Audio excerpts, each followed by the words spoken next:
എല്ലാവർക്കും ഒരുപോലെ ഇഷ്ടപ്പെടുന്ന ഒരു അടിപൊളി പീനട്ട് റോസ്റ്റ് ഉണ്ടാക്കാം കേട്ടോ നമുക്കിന്ന്.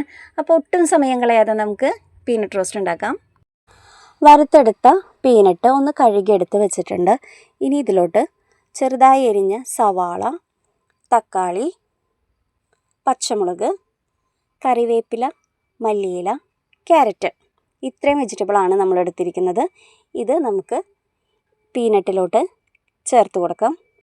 ഇനി നമുക്കിതിലോട്ട് കുരുമുളക് പൊടി ചേർത്ത് കൊടുക്കാം. ആവശ്യത്തിനുള്ള ഉപ്പ് ചേർത്ത് കൊടുക്കാം. ചെറുനാരങ്ങയുടെ നീര് ചേർത്ത് കൊടുക്കാം. ഇനി ഇതിലേക്ക് വെളിച്ചെണ്ണയും കൂടി ചേർത്ത് കൊടുത്ത് നന്നായിട്ടൊന്ന് മിക്സ് ചെയ്യണം. ഇപ്പോൾ നമ്മുടെ സൂപ്പർ ടേസ്റ്റി പീനട്ട് റോസ്റ്റ് ഇവിടെ റെഡി ആയിട്ടുണ്ട്. എല്ലാവരും ഒന്ന് ട്രൈ ചെയ്ത് നോക്കണം. കുട്ടികൾക്കും മുതിർന്നവർക്കും ഒരുപോലെ ഇഷ്ടമാവുന്ന ഒരു ഐറ്റം തന്നെയാണ് കേട്ടോ ഇത്.